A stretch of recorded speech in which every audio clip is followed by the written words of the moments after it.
یہ کہانی جان کورسر کی ہے۔ جان کورسر ایک چھوٹی اور پرسکون کالونی میں رہتا ہے۔ یہ کوئی ایسی جگہ نہیں جہاں پر آپ کو رات میں چہل قدمی کرتے وقت کوئی خطرہ محسوس ہو۔ اس گھر میں جان اور اس کی بہن رہتے ہیں، لیکن اس کی بہن یہاں پر کم ہی موجود ہوتی ہے۔ وہ اپنا زیادہ تر وقت فلوریڈا میں موجود دوسرے گھر میں گزارتی ہے۔ جس کالونی میں جان رہتا ہے وہاں ہر گھر کے درمیان 100 سے 200 فیٹ کا فاصلہ ہے۔ عام روٹین میں جان گھر واپس آنے کے بعد کھانا کھاتا ہے، شاور لیتا ہے، تھوڑا ریلیکس کرتا ہے، اس کے بعد وہ واک کے لیے باہر چلا جاتا ہے۔ واک کرنے کے بعد وہ گھر واپس آ کر سو جاتا ہے۔ یہ بھی انہی راتوں کی طرح ایک رات تھی جب جان کام سے واپس آیا اور واک پر چلا گیا۔ جب جان واک کر کے گھر کی طرف واپس آیا تو اس نے دیکھا کہ ایک اجنبی سفید رنگ کی وین روڈ پر کھڑی ہے۔ یہ چیز جان کو کافی عجیب لگی کیونکہ ان کی کالونی میں کبھی بھی کوئی اجنبی گاڑی نہیں آئی۔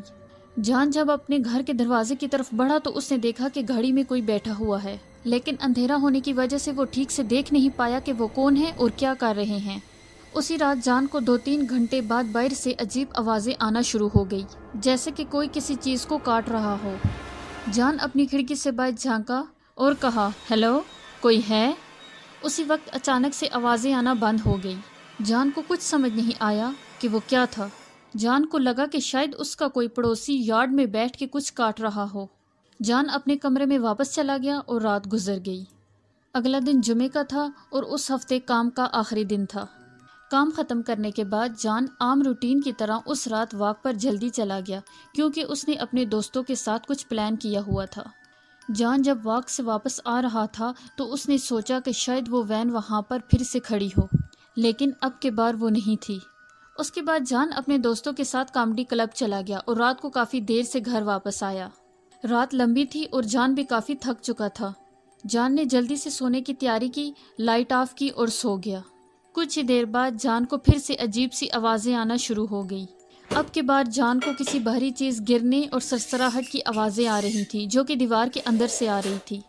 جان کا گھر اتنا بڑا نہیں تھا، وہ صرف 2 کمروں کا گھر تھا۔ جان نے دیوار کو کھٹکھٹایا اور اچانک سے آوازیں آنا بند ہو گئی۔ جان کو لگا کہ کہیں کوئی جنگلی جانور نہ گھس آیا ہو۔ جان کمرے سے باہر نکلا، کھڑکی کے پاس سے گزرا تو اس نے کھڑکی سے جھانک کر دیکھا وہی سفید وین پھر سے وہیں کھڑی تھی۔ جان نے باہر کا دروازہ کھولا اور کھڑے ہو کر اس وین کو دیکھا، مگر اب کے بار اس وین میں کوئی موجود نہیں تھا۔ یہ لگاتار دوسری رات تھی کہ کچھ عجیب ہو رہا تھا۔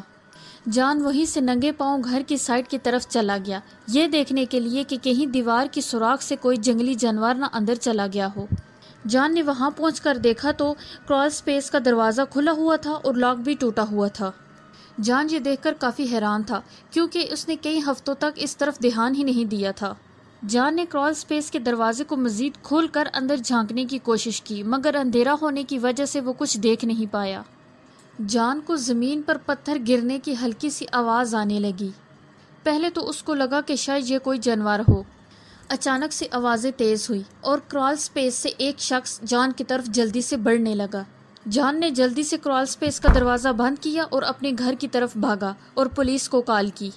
اسی وقت جان کھڑکی کی طرف بڑھا اور اس نے دیکھا کہ وہ وین غائب ہو چکی تھی، اور جب پولیس آئی تو جان پولیس کو کرال سپیس کی طرف لے گیا۔ جب پولیس نے وہاں پر لائٹ لگا کر دیکھا تو وہاں کا نظارہ بہت ہی عجیب تھا۔ کرال سپیس کی چھت پر عجیب سے کٹس بنے ہوئے تھے، جیسے کوئی گھر کے اندر جانے کا راستہ بنا رہا تھا۔